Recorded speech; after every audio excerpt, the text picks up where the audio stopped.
Another small section. We're going to work this all the way through to the end. Again, just combing in, letting the comb grab what it wants to grab. There's my outline, there's my perimeter, my dropout point. Watching that over direction, elevating each way 90 degrees off the head. If we want to revert back to degrees, we can always think of a convex layer as 90 degrees off the head. Basically everything coming off like a mohawk, if you will, off the head. And that's one of the biggest things that we have to understand when it comes to elevation, is that elevation doesn't exist on this plane. I think a lot of times when we think about elevating, we think of it existing vertically, when elevation actually exists along this plane. Yeah. So if we think about what we were taught in, let's say, cosmetology school, we would say 90 degrees was there, 0 degrees was there, right? But we all know that 90 degrees changes, which means everything else has to change too, right? So if 90 degrees changes this way, this shows you the plane of elevation. So as long as we follow that plane, we're going to be removing the weight that we want and staying clean and fluid with our technique and letting that dynamic of elevation really be what dictates the technique that we're creating.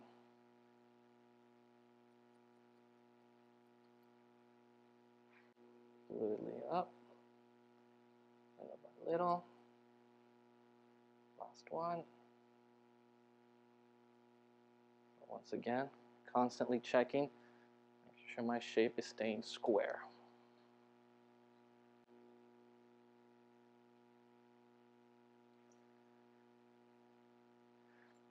So here, once again, my vertical section is here. I'm going to pull straight back.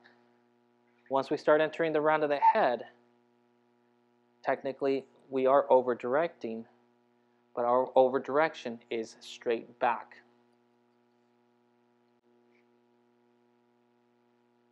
And a lot of times we get confused on the types of over direction that there are. So there's basically 4 ways that we can over direct hair. The first is to the first. Basically you bring section 1 or section 2 to 1, 3 to 1, 4 to 1, 5 to 1. That's what we call a stationary guide, right? That creates a more extreme shape. The second way we can over direct hair is to the previous. 2 to 1, 3 to 2, 4 to 3, 5 to 4. That's going to create a less extreme shape. The third way is basically straight off the head on base. No over direction. That creates more of a uniform shape.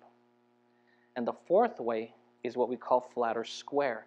Everything gets over directed to a flat plane like a wall. Now that plane could be convex, it could be flat, it could be concave, but everything is getting pulled back like a flat wall. All right, so I'm going to come through, give a quick cross check. Since the over direction of these sections was square and flat, I'm going to check it following the head shape, and everything should be nice and square through there. Okay, so it looks good. There'll be a few bits on the corners that might fall over the line because we didn't continue our line or our perimeter all the way up. We check those off at the end. So going to continue on the left side, working the same way.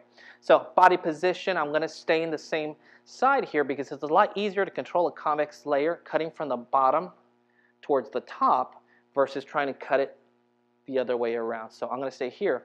What's important is that now I'm being very aware of where I'm combing. So when I was cutting the right side, I was combing into the middle, always combing the section to the guide. I'm going to do the same thing this way, but I'm going to be combing into the middle from this way. You always want to comb section to guide. Always comb into your guide. Allows you to control the over direction. So once again, straight back. 1, 2. I'm going to begin to elevate up. So I'm constantly looking at the head shape and my fingers and comb, making sure I'm basically creating this perfect square off the head each time. If my finger angle at all deviates from a perfect rectangle to the head each time, and I do this, I'm going to start to change the technique, and I'm going to start to either create or remove a little more weight than I really want. So coming here, once again, starting straight back to the wall.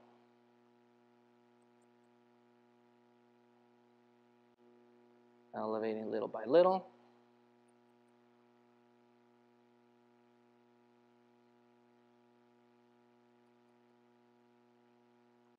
And just erasing that length that comes up over the top of my line. Give it a little cross check. If I end up nice and square through there, everything else underneath should have been fine. So I'm going to work 2 more sections.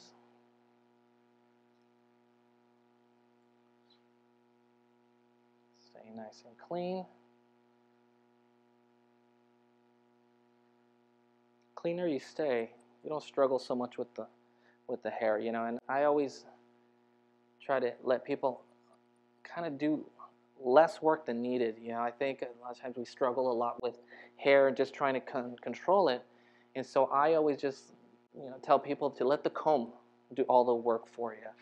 You know, if you just kind of follow the comb, see what it's doing, you guys can notice I can comb in through here, and literally I can let go of the comb and just find my line as I come through. So I'm letting the comb do all the work until I get to my line, then I can just get it out of the way there. So I'm not struggling with the hair, I'm not fighting with it. Just working with it and letting my tool dictate where I end up. You always, like I said, just let the comb do the work, find where you want to be, and there it is.